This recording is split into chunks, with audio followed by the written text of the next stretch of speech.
வணக்கம். Welcome to கதை திரட்டு. இந்த வீடியோவில் நம்ம என்ன கதை கேட்க போகிறோம்னா, சங்கமம் பாகம் 2 கதையின் 14வது பகுதி. நம்ம சேனலை இது வரைக்கும் சப்ஸ்கிரைப் பண்ணாதவங்க சப்ஸ்கிரைப் பண்ணுங்க. பக்கத்தில் இருக்கிற பெல் ஐக்கானை கிளிக் பண்ணி ஆல்ங்கிற ஆப்ஷனை ப்ரெஸ் பண்ணுங்க. ஸோ தட் நான் போடுற கதைகளை உடனுக்குடனே நீங்கள் கேட்கலாம். வாங்க கதைக்குள்ளே போகலாம். அனந்த் வீட்டுக்கு வந்தான். அவனுக்கு மூளை கலங்கினாற் போல இருந்தது.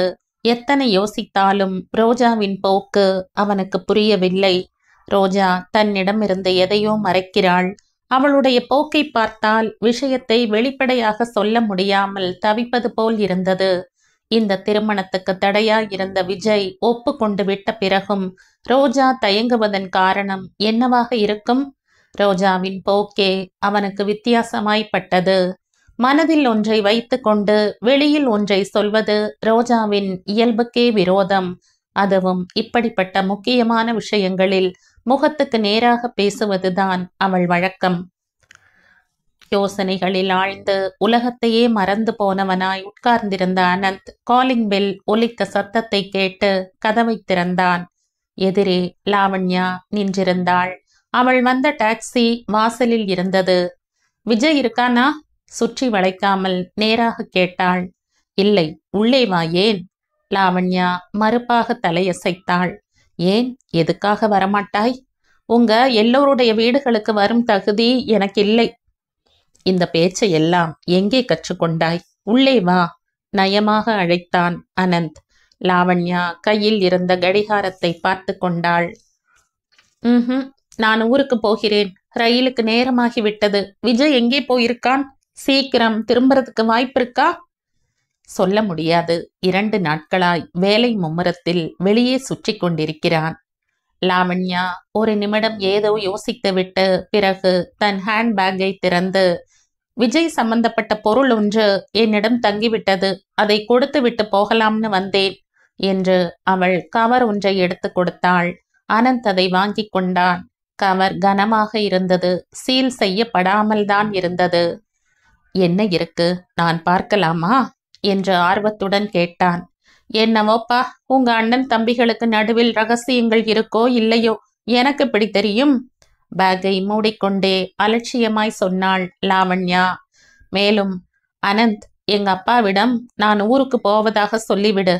அவருக்காக நான் கடிதம் எழுதி அதிலேயே வைத்திருக்கிறேன். கொஞ்ச நாள் மிஸ் ஜோஷியிடம் இருந்து விட்டு பிறகு எங்கேயாவது போவேன். எனக்கு நேரமாகிவிட்டது, நான் வரேன். உள்ளே வந்து கொஞ்ச நேரம் உட்கார்ந்து கொள்ள லாவண்யா என்று உபசரிப்பாக சொன்னான் அனந்த். நான் வரமாட்டேன்.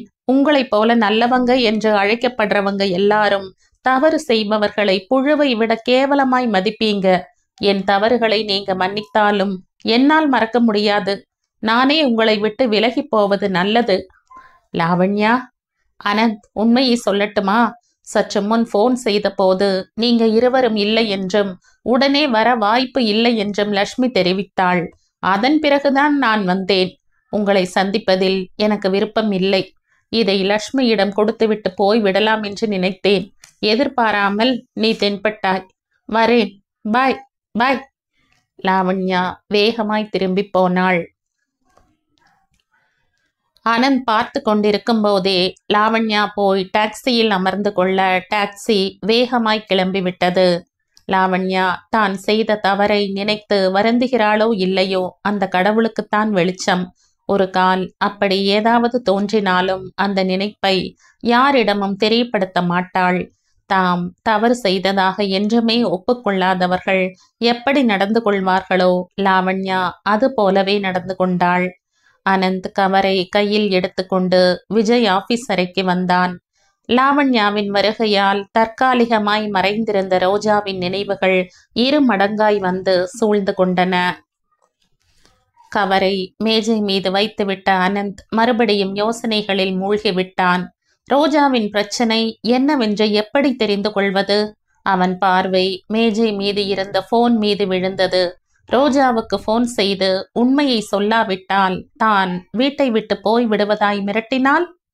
அவள் மனதில் புதைந்திருக்கும் அந்த ரகசியம் வெளியே வருவதுதான் நம் இருவருக்கும் நல்லது என்று சொல்லி பார்த்தால், அதைவிட அவளுக்கு திருமணத்தில் ஏன் விருப்பமில்லை என்று தெரிந்து கொள்வது ரொம்ப முக்கியமானதாக தோன்றியது. ஏதோ முடிவுக்கு வந்தவன் போல வேணுகோபாலன் வீட்டு நம்பரை டயல் செய்தான் அனந்த். அவன் இதயம் வேகமாய் படபடத்தது. என்றும் இல்லாத விதமாய் ரோஜாவை மிரட்டப் போகிறான். அவளிடம் கோபமாக பேசப் போகிறான். அவள் தவறாக நினைக்க மாட்டாளா? கடவுளே, ரோஜாவுக்கு வேதனை தராமல் அந்த ரகசியத்தை தெரிந்து கொள்ள முடிந்தால் எவ்வளவு நன்றாயிருந்திருக்கும். மறுமுனையில் போன் அடிக்கும் சத்தம் கேட்டது. அவனுக்கு நாக்கு வறண்டு கை விரல்கள் மெலிதாக நடுங்கிக் கொண்டிருந்தன. ரோஜாவின் நன்மைக்காகத்தானே இப்படி நடந்து கொள்ளப் போகிறோம். தனக்குத்தானே தைரியம் சொல்லிக் கொண்டான். கை விரல்களின் நடுக்கத்தை கட்டுப்படுத்தி கொள்ள அனந்த் தன்னை அறியாமலேயே மேஜை மீது வைத்திருந்த கவரை கையில் எடுத்துக்கொண்டு இப்படியும் அப்படியும் திருப்பினான். திறந்தே இருந்த அந்த கவரிலிருந்து 2 கடிதங்கள், 4-5 போட்டோக்கள் நழுவி மேஜை மீது விழுந்தன.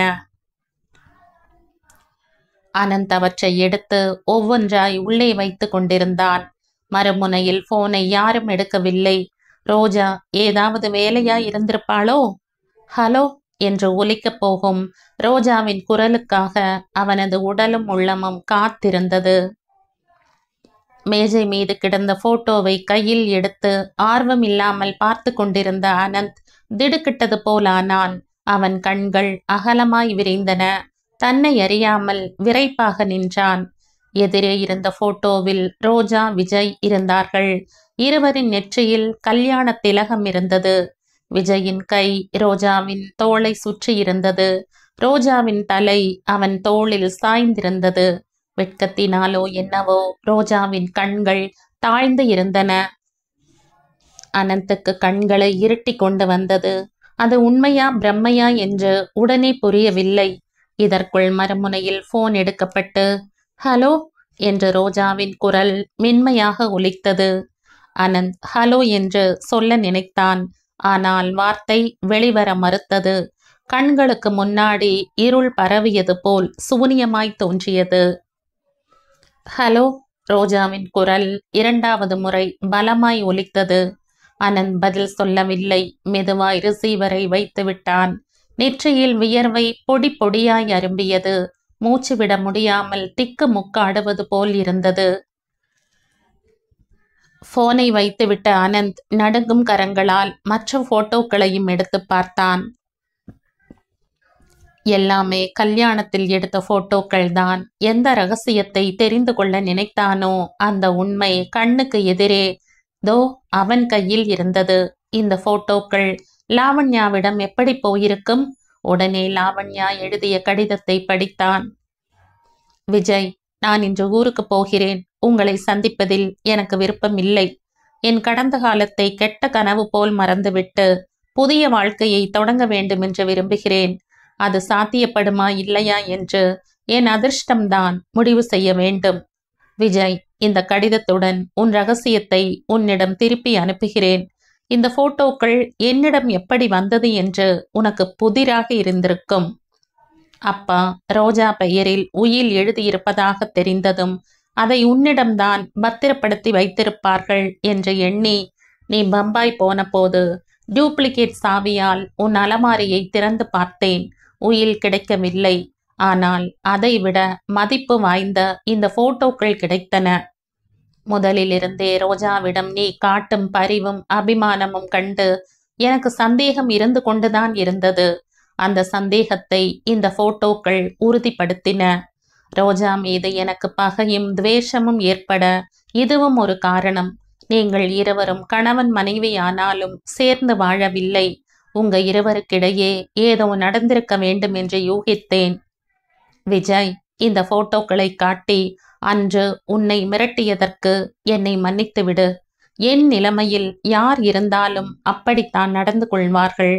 இன்று நான் ஊருக்கு கிளம்பும் போது இந்த போட்டோக்கள் நினைவுக்கு வந்தன. உன் மீது எனக்கு எந்த கோபமும் இல்லை என்பதற்கு அடையாளமாய் இவற்றை திருப்பி அனுப்புகிறேன். விஜய், என்றாவது ஒரு நாள் நான் திரும்பி வருவது என்று ஒன்று இருந்தால் அது உன்னிடம்தான்.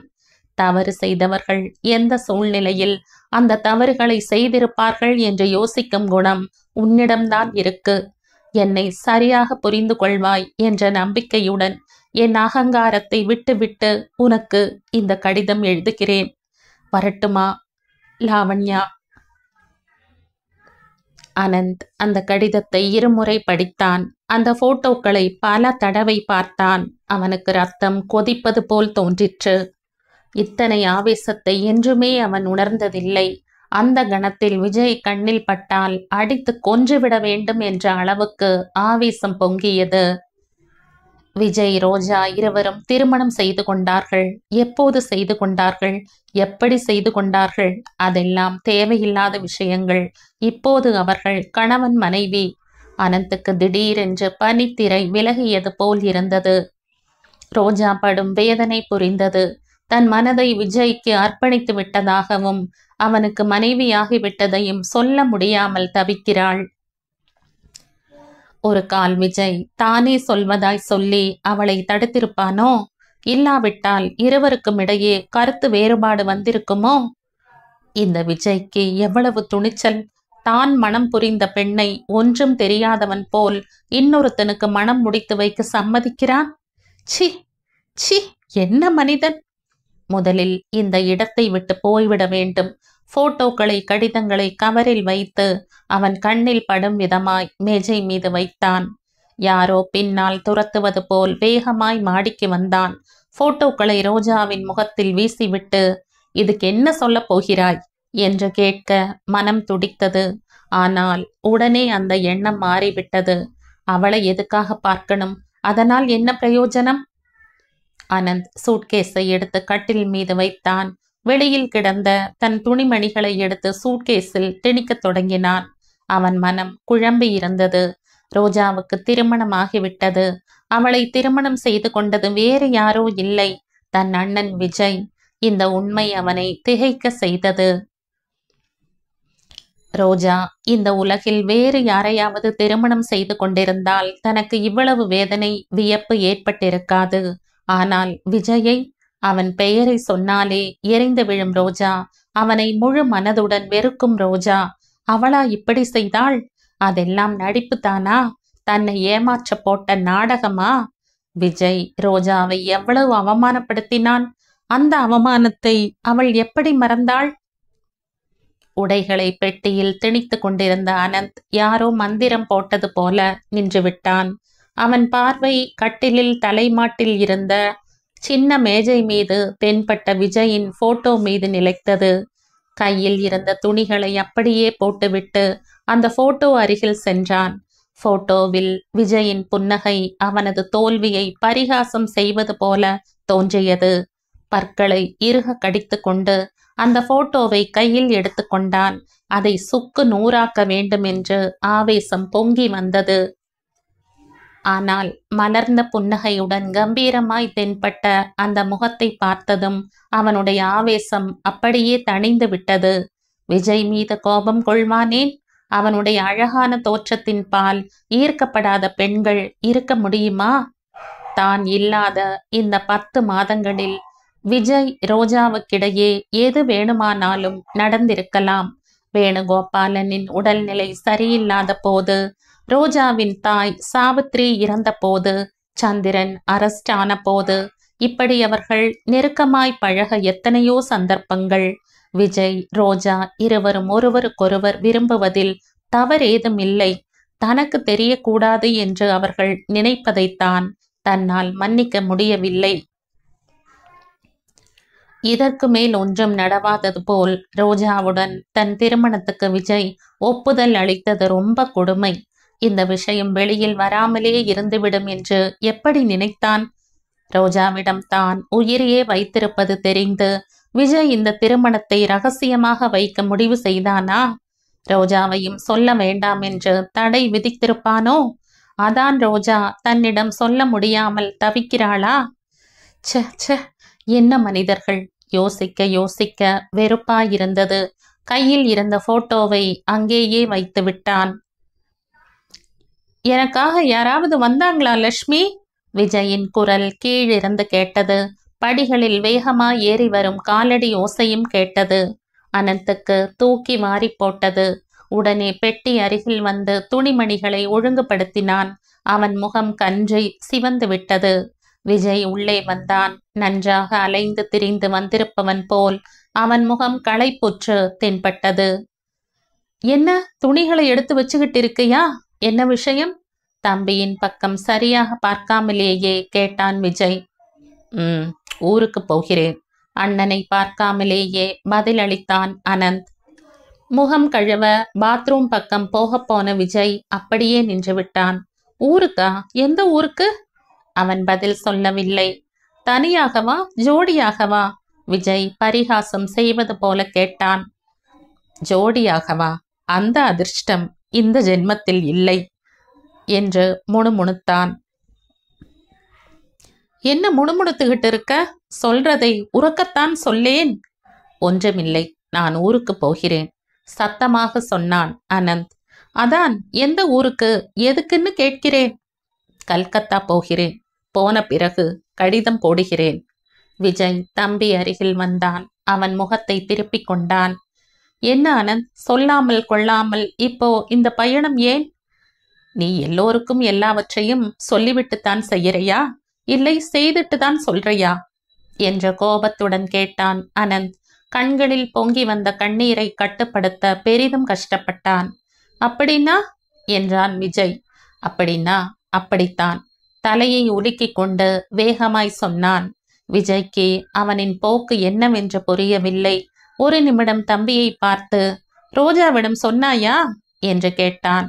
அவளிடம் சொல்ல வேண்டிய தேவை எனக்கென்ன என்ற முகத்தில் அடித்தாற்போல பதில் வந்தது. புத்தி இருக்கா உனக்கு? உன் வருங்கால மனைவி. விஜய், கத்திவிட்டான் அனந்த். விஜய், நீ எது வேணும்னாலும் சொல்லு, அந்த வார்த்தையை மட்டும் சொல்லாதே, கண்டிப்பான குரலில் சொன்னான். அனந்த், ஏன் இப்படி பேசுற? என்னதான் நடந்தது என்று கேட்டான். ஒன்றும் ஆகவில்லை. நீ சற்று நேரம் பேசாமல் இருந்தால் நான் ஊருக்கு போய் விடுகிறேன் என்ற பெட்டியில் துணியை எடுத்து வைக்க தொடங்கினான். விஜய் தம்பியின் தோள்களை பலமாக பற்றி தன் புறம் திருப்பிக் கொண்டு கேட்டான். அனு, உண்மையை சொல்லு, என்ன நடந்தது? உனக்கும் ரோஜாவுக்கும் ஏதாவது சண்டையா? என்னிடம் கூட சொல்லக்கூடாத விஷயம் ஏதாவது நடந்ததா? சண்டையா? சண்டை போடாமல் இருக்கத்தான் நான் ஊருக்கு போகிறேன். என்னதான் நடந்தது? நீ இப்படி எரிச்சலுடன் என்றுமே தென்பட்டதில்லையே. உண்மையை சொல்லட்டுமா? விஜய் கண்களை நேராக பார்த்து கொண்டே சொன்னான். சொல்லு. ரோஜா என்னை ஏமாற்றி விட்டாள். அந்த விஷயம் எனக்கு இன்னைக்குத்தான் தெரிந்தது. அனந்த், என்னை கல்யாணம் செய்துக்க மாட்டாளாம். என்னை கண்டால் பிடிக்கவில்லையாம். விஜயின் கைகள் அவன் அறியாமலேயே அனந்தின் தோள்களில் இருந்து சரிந்து விட்டன. அவன் முகம் இருளடைந்தது. உண்மையாகவே அவள் அப்படி சொன்னாளா? காரணம் என்னவாம்? காரணம் என்னான்னு எப்படி கேட்பேன்? அந்த முகத்தை வைத்துக்கொண்டு இன்னும் அங்கே நிற்கட்டும். அந்த வார்த்தையை கேட்டதுமே உலகமே சுழலுவது போல் இருந்தது எனக்கு. விஜய், முதலிலிருந்தே நீ எச்சரித்து கொண்டுதான் இருக்கிறாய். நான் தான் காதில் போட்டுக்கொள்ளவில்லை. அதற்கு சரியான தண்டனை கிடைத்து விட்டது. ரோஜா இப்போது பழைய ரோஜா இல்லையே. வேணுகோபாலனின் மகள், பல லட்சங்களுக்கு சொந்தக்காரி. அவளுக்கு இப்போது என்னுடன் என்ன வேலை? சி, இந்த பெண்களை நம்பவே கூடாது. அனந்த், நீ தவறாக புரிஞ்சுகிட்டு இருக்க. விஜய் ஏதோ சொல்ல போனான். ஆனால் சொல்ல முடியாமல் நின்று விட்டான். அனந்த் அதை கவனிக்கவில்லை. இந்த உலகில் வேறு பெண்ணா இல்லை? பார்த்துக்கிட்டே இரு. 1 மாசத்துக்குள் ரோஜாவை விட எல்லா விதத்திலும் உயர்வான பெண்ணை திருமணம் செய்து கொள்ளாவிட்டால் என் பெயர் அனந்த் இல்லை. எதை வேணும்னாலும் என்னால் பொறுத்து கொள்ள முடியும். ஆனால் சிநேகத்தில் நம்பிக்கை துரோகம் செய்பவர்களை என்னால் பொறுத்து கொள்ள முடியாது. ஆனந்த், அவசரப்படாதே. நான் இப்பவே போய் ரோஜாவை அழைச்சுக்கிட்டு வரேன். அவள் ஏதோ தெரியாமல் தவறாக சொல்லி இருக்கணும். இதை சரி செய்யும் பொறுப்பு என் மீது இருக்கு. நான் வரும் வரை எங்கேயும் போகாதே என்று கூறிவிட்டு விஜய் கிளம்பி போனான். சாரி விஜய், உன் பேச்சை கேட்காததற்கு என்னை மன்னித்து விடு. நான் போகிறேன். நீ திரும்பி வரும்போது நான் ஸ்டேஷனில் இருப்பேன். அனந்த் பெட்டியை எடுத்துக்கொண்டு வெளியே வந்து விட்டான். இப்பொழுதாவது விஜய் மனம் திறந்து அனந்த் இதுதான் விஷயம் என்று சொல்லியிருந்தால் அவனால் ஏற்றுக்கொள்ள முடியும். விஜய்க்காகவாவது ரோஜாவை மன்னித்திருப்பான். ஆனால் விஜய் விஷயத்தை வெளிப்படுத்தவில்லை. அனந்துக்கு பற்றி கொண்டு வந்தது.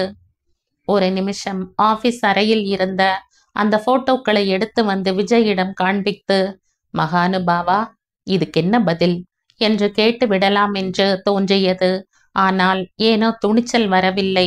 தன் பலவீனத்தை கண்டு தன் மீதே வெறுப்பு வந்தது. விஜயும் அனந்த் பின்னாடியே கீழே இறங்கி வந்தான். ஒரு நிமிஷம் இரு, போன் செய்து ரோஜாவிடம் பேசுகிறேன் என்றான் விஜய். வேண்டாம் விஜய், முடிந்தால் என்னுடன் ஸ்டேஷனுக்கு வா, ஒழுங்காய் ரயில் ஏற்றிவிடு என்றான் அனந்த். அனந்த் வற்புறுத்தியதால் விஜய் ஸ்டேஷனுக்கு போனான். போகும் வழியில் அவன் அனந்தை இந்த ஒரு நாளுக்காவது பயணத்தை தள்ளி வைக்கும்படி கெஞ்சி கொண்டுதான் இருந்தான். அனந்த் காரணத்தை சொல்லவும் இல்லை, பயணத்தை ரத்து செய்யவும் இல்லை. யோசிக்க யோசிக்க அவனுக்கு விஜய் மீது ஏற்பட்ட கோபம் குறைந்து விட்டது. இதில் விஜயின் தவறு ஏதும் இல்லை. விஜயும் தானும் மனம் விட்டு பேசும் பழக்கம் என்றுமே இருந்ததில்லை. விஜய் தன்னிடம் இந்த விஷயத்தை சொல்லாததில் வியப்பொன்றும் இல்லை. ஆனால் ரோஜா தன்னிடமிருந்து இந்த விஷயத்தை மறைத்தது இதயத்தை இரு கூறாய் பிளப்பது போல் இருந்தது. ஒரு முறையாவது கடிதத்திலாவது குறிப்பாக உணர்த்தி இருக்கலாமே. தனக்கு வேதனையாயிருந்தாலும் அவள் தேர்ந்தெடுத்தது விஜயை என்பதால் மகிழ்ச்சியாய் ஒப்புக்கொண்டிருப்பான்.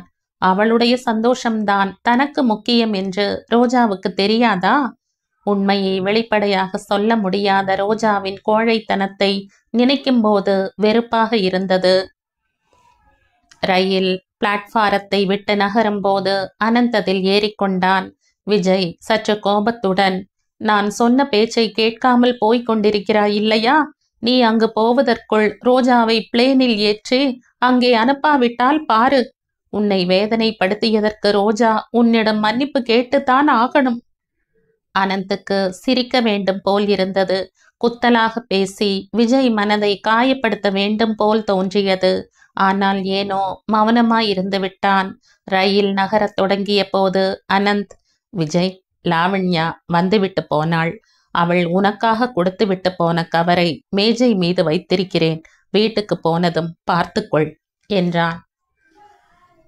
அனந்த் தன்னை தவறாக புரிந்து கொண்டு கோபத்துடன் ஊருக்கு போய்விட்ட விவரம் தெரியாத ரோஜா தந்தை அருகில் அமர்ந்து கொண்டு கண்கள் வியப்பால் அகல விரிய அவர் பேசுவதை கேட்டு கொண்டிருந்தாள். வேணுகோபாலன் மறுநாள் ஊருக்கு கிளம்பி கொண்டிருந்தார். வேண்டிய ஏற்பாடுகள் செய்யப்பட்டன.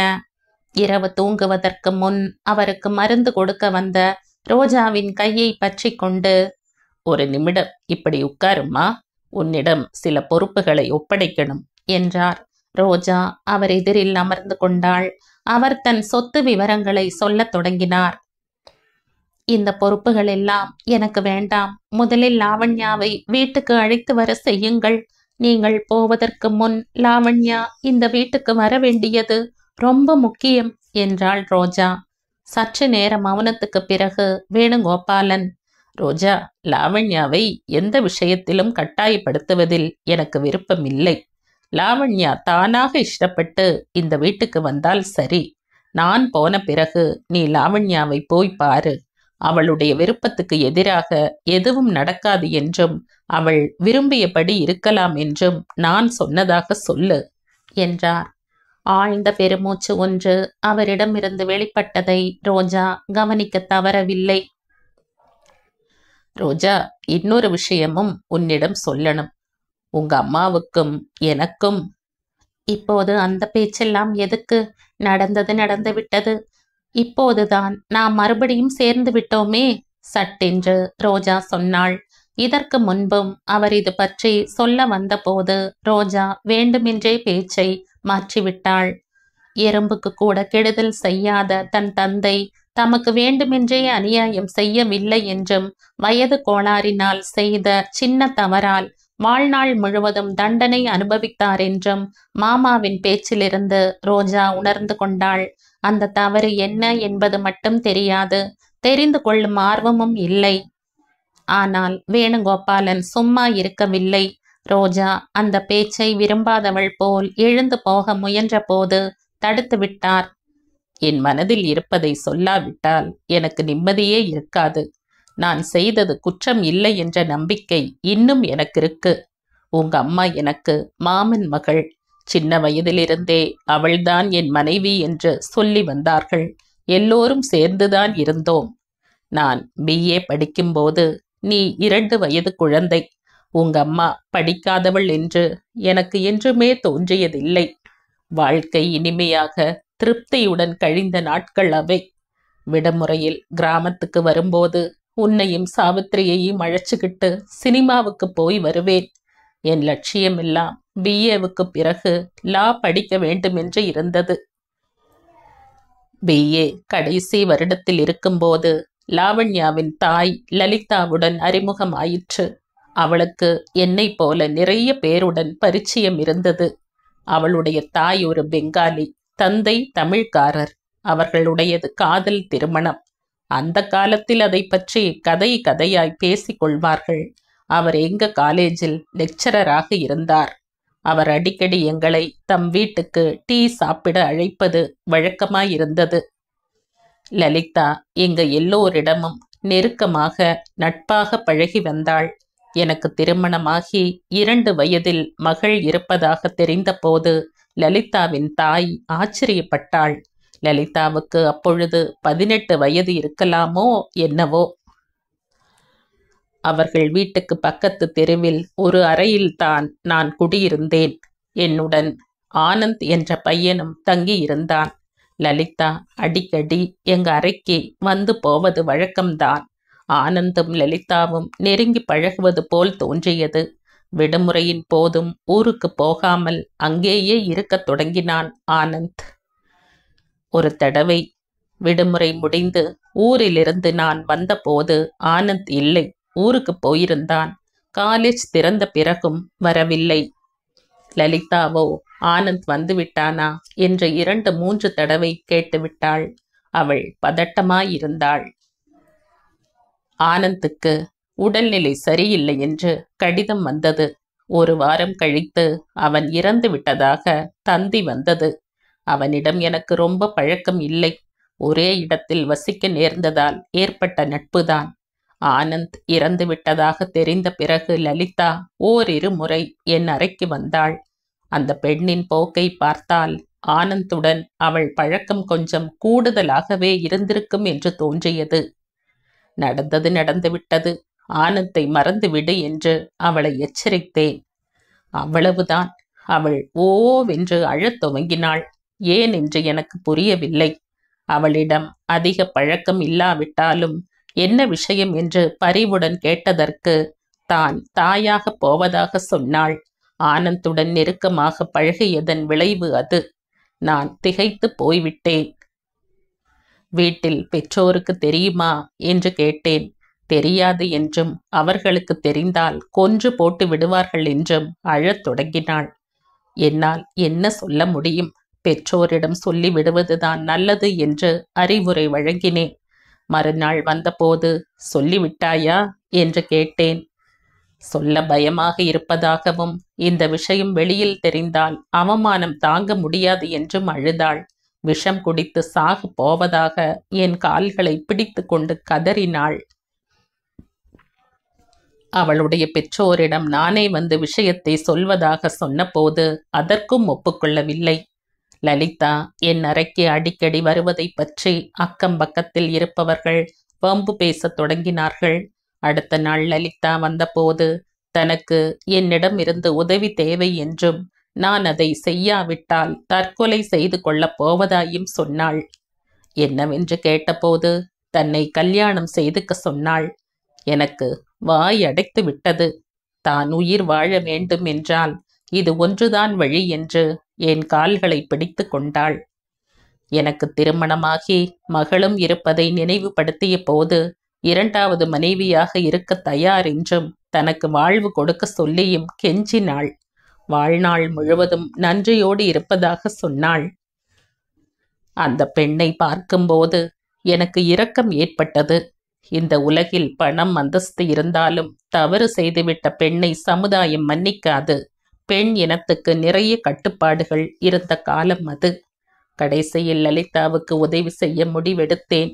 இந்த திருமணம் முடியும் வரைதான் என் பொறுப்பு. பிறகு ஏதாவது காரணம் காட்டி பிரிந்துவிட வேண்டும். நமக்கு இடையே எந்த உறவும் இருக்கக்கூடாது என்று நான் சொன்னபோது லலிதா எல்லாவற்றுக்கும் ஒப்புக்கொண்டாள்.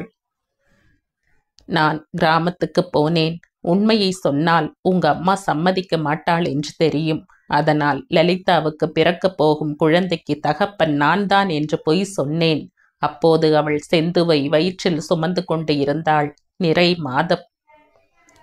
இதை கேட்டதும் அவள் முகம் களையிழந்து விட்டது. நான் சொன்ன பொய்யை நம்பிவிட்ட சாவித்ரி லலிதாவுடன் என் திருமணத்துக்கு சம்மதிப்பதாக ஒப்புதல் கடிதம் எழுதி கொடுத்தாள். இந்த விஷயம் வீட்டில் யாருக்கும் தெரியாது. கவலைப்பட வேண்டாம் என்று சாவித்திரியிடம் தைரியம் சொல்லிவிட்டு வந்தேன். லலிதாவுடன் எனக்கு திருமணம் நடக்கப் போவதாக தெரிந்த போது உங்க மாமா சங்கரன் 4 பெரிய மனிதர்களுடன் வந்து கல்யாண பந்தலில் ரகளை செய்தான். லலிதாவின் தந்தைக்கும் அவர்களுக்கும் வாக்குவாதம் நடந்தது. சாவித்திரியின் அனுமதியை பெற்றுத்தான் இந்த திருமணம் நடைபெறுவதாக கடிதத்தை காண்பித்த போது அவர்கள் மௌனமாக திரும்பி போய்விட்டார்கள்.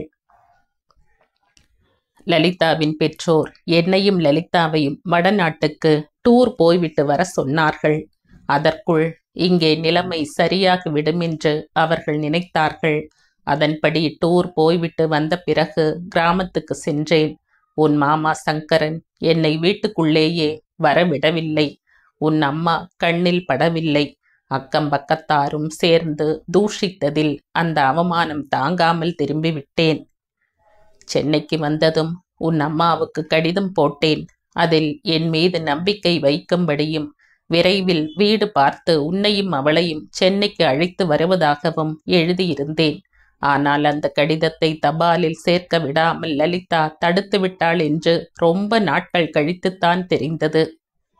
லலிதாவின் தாய்க்கு கல்கத்தாவில் சணல் ஃபேக்டரி இருந்தது. அதை கவனித்து கொள்ள நானும் லலிதாவும் கல்கத்தா போக நேர்ந்தது. ஒரு முறை கிராமத்துக்கு கிளம்பிய போது லலிதாவின் தந்தை என்னை வியாபார விஷயமாக சிம்லா அனுப்பினார். எல்லாம் முடித்து கொண்டு நான் திரும்பி வர 1 மாதம் மேல் ஆகிவிட்டது. எப்படியோ வாய்ப்பு ஏற்படுத்தி கொண்டு நான் கிராமத்துக்கு போனேன். நான் போன சமயம் வீடு பூட்டியிருந்தது. உங்க அம்மாவுக்கு டெலிவரியில் சிக்கல் ஏற்பட்டதாகவும் பட்டணத்துக்கு அழைத்து போய்விட்டதாகவும் அக்கம்பக்கத்தில் சொன்னார்கள். ஊரில் தலை காட்ட முடியாமல் தங்கையை அழைத்து கொண்டு உங்க மாமா வேறு ஊருக்கு போய்விட்டதாக சிலர் சொன்னார்கள். உங்களுடைய இருப்பிடத்தை என்னால் கண்டுபிடிக்க முடியவில்லை. அந்த சமயத்தில் லலிதாவின் தந்தை இறந்து விட்டார். லலிதாவின் தாய் கல்கத்தாவில் செட்டில் ஆகிவிட்டாள். நான் அவர்களுடன் போக விருப்பப்படவில்லை. ஆனால் லலிதா ரகளை செய்ததால் கல்கத்தாவுக்கு குடிபெயர்ந்தோம். லலிதாவுக்கு பெண் குழந்தை பிறந்தது. லாவண்யா என்று பெயர் வைத்தாள் லலிதா. நான் வியாபாரத்தை கவனித்து கொண்டதில் நல்ல லாபம் கிடைத்து வந்தது. உங்களை பற்றி தெரிந்து கொள்ள நான் செய்த முயற்சிகள் பயனளிக்கவில்லை. கடைசி வரை தகவல் தெரியவே இல்லை. அப்படியென்றால் லாவண்யா? வியப்புடன் கேட்டாள் ரோஜா. என் சொந்த மகள் இல்லை. ஆனால் அவளை நான் அப்படி நினைத்ததே இல்லை. உங்களை பற்றிய கவலையில் நான் தவிக்கும் போதெல்லாம் லலிதாவுக்கு எரிச்சலாயிருக்கும். லாவண்யாவிடம் நான் அன்பாக இல்லை என்று குற்றம் சாட்டுவாள். உங்களை சாசுவதமாக இழந்துவிட்டதாக எண்ணி வேதனையில் இருந்த சமயத்தில் லலிதாவுடன் வாழ்க்கையில் உடன்பட்டு விட்டேன். ஆனாலும் உங்க விஷயம் எங்களுக்கு இடையே தடுப்பு சுவராக இருந்து கொண்டுதான் இருந்தது. லாவண்யாவை எனக்கு எதிராக வளர்ப்பதில் லலிதா என் மீது பகையை சாதித்து வந்தாள். ராதை பிறந்த பிறகும் லலிதா மாறவில்லை. ராதா ஊமையாக பிறந்து விட்டதில் ரொம்ப அப்செட் ஆகிவிட்டாள். நோய் வாய்ப்பட்டு 6 மாதத்தில் லலிதா இறந்து விட்டாள். இந்த விஷயம் எதுவும் லாவண்யாவுக்கு தெரியாது. ஒரு தடவை நம் உறவை விஜய் தவறாக புரிந்து கொண்ட போது விஜயிடம் சொன்னேன். இன்று உன்னிடம் சொல்கிறேன். பழைய நிகழ்ச்சிகள் அவர் கண் முன்னிழலாடிற்று. சோர்வுடன் ஈசி சேரில் பின்னால் சாய்ந்து கொண்டார். ரோஜா மெதுவாக தந்தையின் கையை பற்றி கொண்டாள். மனிதர்களில் நல்லதனம் இருக்கும் என்று நம்பி மோசம் போய்விட்டேன் ரோஜா என்று தாய் அடிக்கடி சொல்லி வந்தது நினைவுக்கு வந்தது. அம்மாவை இவர் ஏமாற்றினாரா? இல்லை இல்லை, விதி ஏமாற்றி விட்டது. இல்லாவிட்டால் இவர்கள் எப்படியாவது சந்தித்து இருப்பார்களோ என்னவோ. ரோஜா, இப்பொழுது சொல்லு, உன் தந்தை ஏமாற்றுக்காரரா? ரோஜாவின் கண்களில் நீர் பொங்கி வந்தது. இல்லை, உங்களை போன்ற தந்தைக்கு மகளாய் பிறந்ததில் பெருமைப்படுகிறேன். உங்க இதயம் அமிர்தம் போன்றது என்று உங்களை பார்த்த உடனேயே கண்டு கொண்டேன். உங்க சுபாவம்தான் அனந்துக்கும். அதனால் தான் அவனை கண்டால் எனக்கு ரொம்ப பிடிக்கும். மற்றவர்களுக்கு நல்லது செய்ய எத்தனை இடைஞ்சல்கள் வந்தாலும் ஏற்றுக்கொள்வான். அனந்த் பற்றிய பேச்சு வந்ததும் வேணுகோபாலனின் புருவங்கள் முடிச்சேறின. பேச்சு வந்ததால் கேட்கிறேன். அனந்த் பற்றி உன் அபிப்பிராயம் என்னம்மா? உனக்கு விருப்பம் இருந்தால் நான் இருக்கும்போதே. திருமண பேச்சு எழுந்ததுமே ரோஜாவின் முகத்தில் சௌஜன்யம் மறைந்தது. வேண்டாம், எனக்கு விருப்பம் இல்லை. இப்போது திருமணம் பற்றிய பேச்சே வேண்டாம். அனந்துக்கு உண்டு இல்லைன்னு ஏதாவது ஒரு பதில் சொல்ல வேண்டியது அவசியம் என்று நினைக்கிறேன் ரோஜா. நானே அனந்திடம் சொல்கிறேன் என்றாள் ரோஜா. சரிம்மா, உன் இஷ்டம் என்றார் வேணுகோபாலன். விஜய் ஸ்டேஷனில் இருந்து நேராக வேணுகோபாலன் வீட்டுக்கு வந்தான். கீழ்ப்பகுதியில் விளக்குகள் எரியவில்லை. மாடியில் ராதையின் அறையில் விளக்கு வெளிச்சம் தென்பட்டது. அவன் கை கடியாரத்தை பார்த்து கொண்டான். இரவு 10 மணியை தாண்டவில்லை. கேட்டை திறந்து கொண்டு உள்ளே போனான். லாவண்யா இருக்கும்போது இரவு 12 மணி வரை கத்தலும் கூச்சலுமாய் சந்தடியாக இருந்த வீடு இன்று நிசப்தமாய் வெறிச்சென்றிருந்தது. விஜய் காலிங் பெல்லை அழுத்தினான். சற்று பொறுத்து ஹாலில் விளக்கு எரிந்தது. கதவு திறக்கப்பட்டது. அவனது யூகம் சரி என்பது போல் ரோஜா எதிரே நின்றிருந்தாள். அவனை பார்த்ததும் ரோஜா நின்று விட்டாள். இத்தனை நேரமாக யாரை பற்றி யோசித்து கொண்டிருந்தாளோ, யாரால் தன் வாழ்க்கையே நாசமாகிவிட்டது என்று வேதனைப்பட்டு கொண்டிருந்தாளோ, யாரை இரக்கமற்றவனாய் இதயமே இல்லாதவனாய் எண்ணி வெறுத்து கொண்டிருந்தாளோ, அவனே எதிரில் நின்றிருந்தான். கதவை தட்டியது அனந்தாகத்தான் இருக்கும் என்றும் அவனிடம் தன் மனதில் இருக்கும் வேதனையை சொல்லிவிட வேண்டும் என்றும் தவிப்புடன் ஓடி வந்து கதவை திறந்தாள். ஆனால் வாசலில் நின்றது அனந்த் இல்லை, விஜய். அவனை பார்த்ததும் ரோஜா மனதில் 2 விதமான எண்ணங்கள் அலையாய் எழும்பின. ஒன்று, தன் கோபத்தையெல்லாம் வெளிப்படுத்தும் விதமாய் அவன் கன்னத்தில் ஓங்கி ஒரு அறை கொடுக்கணும். இரண்டாவது, அவனை பார்ப்பதே விஷம் போல நினைத்து முகத்தை திருப்பிக் கொண்டு உள்ளே போவது. ஏனோ அவளால் இந்த 2ஐயுமே செய்ய முடியவில்லை. அவர் தூங்கிவிட்டாரா? உள்ளே வரும் எண்ணம் இல்லாதவன் போல வெளியே நின்றபடியே கேட்டான் விஜய். ரோஜா ஆம் என்பது போல தலையசைத்தாள். ராதை தூங்கிவிட்டாள், கம்மிவிட்ட குரலில் கூறினாள். அவன் ஒரு நிமிஷம் தயங்கினான். பிறகு திடமான குரலில், உன்னிடம் கொஞ்சம் பேசணும், ஒரு நிமிஷம் இப்படி வெளியில் வருகிறாயா? ரோஜா சரையில் என்று தலையை உயர்த்தி பார்த்தாள். அவன் முகத்தில் எந்த உணர்ச்சியும் தென்படவில்லை. வரமாட்டேன் என்பது போல மறுப்பாக தலையசைத்தாள் ரோஜா. 5 நிமிடம் போதும். அவன் குரலில் தென்பட்ட வேண்டுகோளை அவள் கவனிக்கவில்லை. வரமாட்டேன், எனக்கு தூக்கம் வருகிறது, அலட்சியமாய் சொன்னவள் ஓரடி பின்னால் வைத்து உள்ளே போக திரும்பினாள். சரியாய் அதே நேரத்தில் விஜய் ஓரடி முன்னால் வைத்து சட்டென்று ரோஜாவின் கையை பற்றி நிறுத்தினான். ஒரு 5 நிமிடம் போதும், அதற்குள் ஒன்றும் குடி முழுகி விடாது என்றவன் ரோஜாவின் பதில் தேவையில்லை என்பது போல் அவள் கையை அப்படியே பிடித்து கொண்டு இழுத்து வெளியில் வந்தான். அவள் அவனுடைய பிடியில் இருந்து தன் கையை விடுவித்துக் கொள்ள முயன்றாள். சாத்தியப்படவில்லை. விஜய் அவளை தோட்டத்தில் இருந்த சிமெண்ட் பெஞ்சில் வலுக்கட்டாயமாய் உட்கார வைத்தான். ரோஜா அவனை சுட்டெரிப்பது போல் பார்த்தாள்.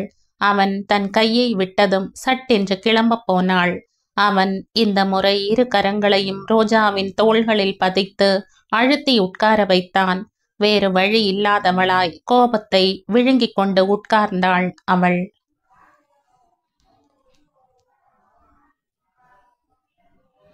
இந்த கதையின் தொடர்ச்சியை அடுத்த பதிவில் கேட்கலாம். நன்றி.